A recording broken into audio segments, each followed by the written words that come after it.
السلام عليكم ورحمة الله. قصداني waxay ku socotaa ma khusaysaa bulshada gaar ahaan haweenka reeraha leh kuwa aan ku qancin noloshay haystaan kuwa aan ku qancin inay qancin karaan ninkooda kuwa ka xun walaalahooda kale nolosha wanaagsan ee haystaan si fiican ugu baraarug waqtigu asaga kafaala qaadaya dadka kale xaqaad ka galaysid soo celiskiisa haweenayda tani waxay damacday inay isku dirto nin iyo xaaskiis ninku waa walaalka ninkeeda balse ayadaa ku khasaartay qoyskeedii waa filaynaa qisadaani inay idan cajabiso oo aad la wadaagtaan walaalihiinna kale taageerada kala duwanna aad siisaan aynu bilowna qisadaani waxay ku bilaabatay dhacdadaydu waxay ka bilaabatay laga soo bilaabo habeenkii aqalgalkayga ama arooskayga xafladda arooskayga bay tiri habeenkaasi waxaa joogay ninkayga iyo walaalkiis waana waqtigii ugu horraysay ee aan arko ninkayga walaalkiis xaas ku qabo xafladday timid ayaduna waxay ahayd haweenay aad u qurux badan oo haddana aan kibir lahayn soo jiidasho iyo deganaansho leh balse bay tiri anigu cagsigaan ahay waan ka duwanahay fikrado kale iga dhaadhacsan keliya waxaan ahay bay tiri haweenay kelmaddaasi ayaa igu sifaysan laakiin ma adeegsanayo ibtiraday haysataa ay leedahay haweenayda tan waxaan ahay bay tiri haweenay soo jiidasho kasta haysata qurux baan haystaabay tiri quruxdaas oo xitaa dhagaxaan ku soo jiidan karo guurkii kadib waxaan arkayaa ninkayga walaalkiis oo xaaskiisa ammaanaya oo xaaskiisa u dabacsan waxay ahayd haweenay duufsatay ilaa xadda waalida balse bay tiri aniga ninkaygu wuxuu ahaa mid aad iyo aad u mashquul badan ma arkaya bay tiri quruxdayda iyo meelaha aan wax ka soo jiidan karo ma soo jiidanayaan wax ihtimaama ma lahan halkaas waxaa ka bilaabmay bay tiri dabka xasadnimada iyo xiqdiga qalbigayga ku abuurmay waxaan guda galay bay tiri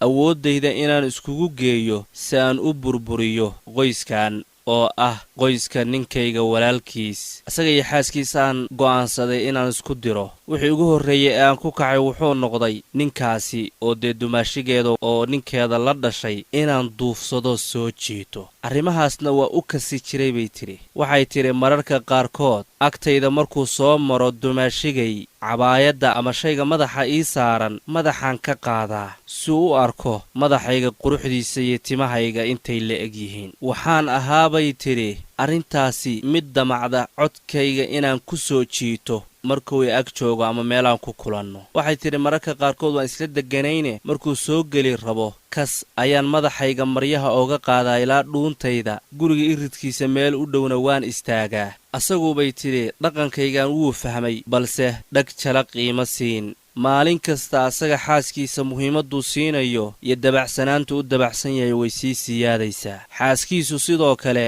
waxa aan samaynayo ayada kama qarsoona le'anna maxaa yeelay inaan qaryaba uguma talagelin maxay ayadu samaysay wax ficilo ay ku dhaqaaqday ma jirto danna kama gelin waxyaalaha aan samaynayo dhaqankayga kala duwan ayaan hortayda ku soo bandhigay dhoolotus baan tusayaa laakiin wax faa'iida oon ka gaaray ma jirto guurkaygii kadib 6 bilood uur baan qaaday bay tiri weliba mataano waxaa halkaasi ka sii yaaday kibirkayga iyo ismahadintayda oo aan ku kibrayo xaaska uu qabo ninkayga walaalkiis anoo ugu faanaya carruurtayda ayadu weli maysa dhalin intaa waxaan doonayaa inaan niyad jebiyo oo aan dhumiyo kalsoonideeda balse bay tiri arrintaasi wax saamayn ku yeelanaya ma ahan 2 sano kadib ayadii baa dhashay wiil waxaana loo bixiyey maxamed iskudayadayda kala duwan waxa weeye si aan u burburiyo xiriirka ka dhexeeya labadan isqaba laakiin fashil bay ku dhammaadeen maalin maalmaha ka mid a anoo fadhiya bay tiri oo telefishin daawanaya ayaa waxay soo ag fadhiisatay ninkayga walaalkiis xaaskuu qabo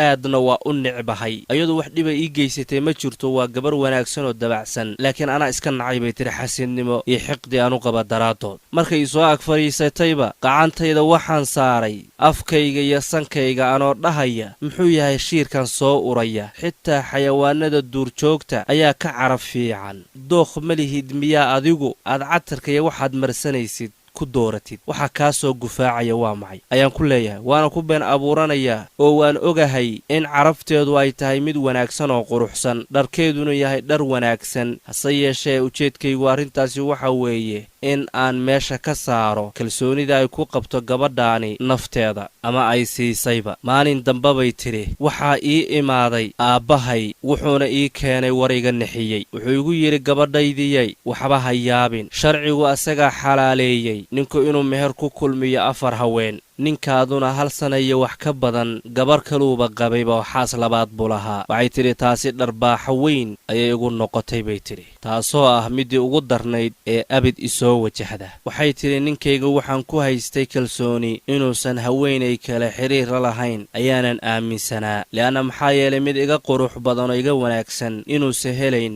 ayaan rumaysnaa. marka arrintii ninkayga u sheegay xaqiiqadii buu qirtay, maalmo kadibna waaba iga tegeyba, wuxuuna noqday mid xaaskiisii labaad u go'ay, aniguna waxaa noqday bay tidhi xaas uun waraaqda ku qoran. arrinta kaloo labaad bay tidhi oo dharbaaxay ugu noqotay waxa weeye markii aan go'aansaday inaan booqdo walaashay gurigeeda. markaan guriga walaashay tegey waxaan u tegey bay tidhi walaashay oo jikada ku jirta oo hawlihii guriga kala nidaaminaysa, wayna mashquulsanayd. waxaan go'aansaday markaasi inaan saacideeyo anoo hawlihii jikada walaashay ka saacidaynaya. arrinkadiisaa igu dhacday, biyo kulul oo markaasii dabka saarnaa ayaa weelkii la gadoomay, jidhkayga iyo wejigaygana asiibeen oo ay beddeleen. waxaa noqday bay tidhi haweenay gacanta dhulka ku garaacda oo dhammaan quruxdeedii waxay ku faanaysay ay isbeddeleen. jidhkaygii hadday luga noqoto iyo weji noqotoba dhammaan wuu gubtay bay tidhi, biyihii baa gubay. waayo bay tidhi markaan jikada kula jiray walaashay waxaan ku sugnaa bay tidhi xaaladaan degganayn,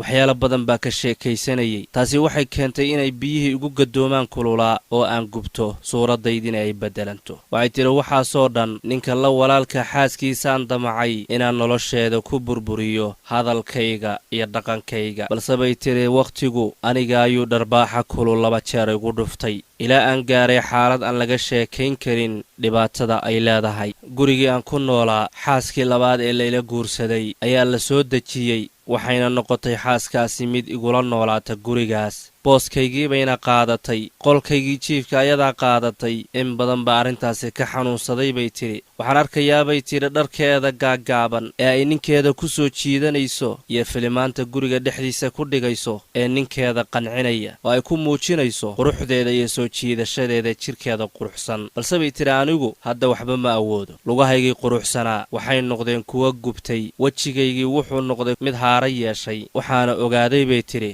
xanuunka anigu aan sababay inta uu la eg yahay, le'anna bay tidhi gabadhan miskiinta ah ee aan dhibayo balse aan ka ficil celinayn waxaa kafaalo qaaday arrinteeda iyo xaqeeda wakhtiga. waxay tidhi anigu waxaan waayey wax kasta oo ayada aan jeclaa inay weydo, way iga guulaysatay bay tidhi iyadoo haddana ficil aan ku dhaqaaqin, shayna asagoon taaban diinteeda iyo sharafteeda ficilna ku dhaqaaqin ayay iga guulaysatay oo iga raysay. ujeedka qisadeennani waxa weeye waxaa jira haween badan oo qurux iyo muuq istuhumaya oo kadsoon oo ismahadiyey, kadibna aaminay ninkoodu inuusan xaas kale arki karin, iyadoo haddana quruxda ay haysato aysan ka shaqaysiin, ayna ka xumaato haweenay kasta oo ilaahay hiba guuniya siiyey, nin kastoo xaaskiisa daacad u ah ka xumaato. balse zamanka iyo wakhtigu ayaduu la qallimay. aad iyo aad baad u mahadsantihiin. cibrooyinka kala duwan ee adinku aad ka fahanteen qaybta hoose kommentiga waa nagula wadaagi kartaan. meel kastoo aad joogtaan ba allaha noloshiinna ha idiin qurxiyo. baaraka allaahu fiikum.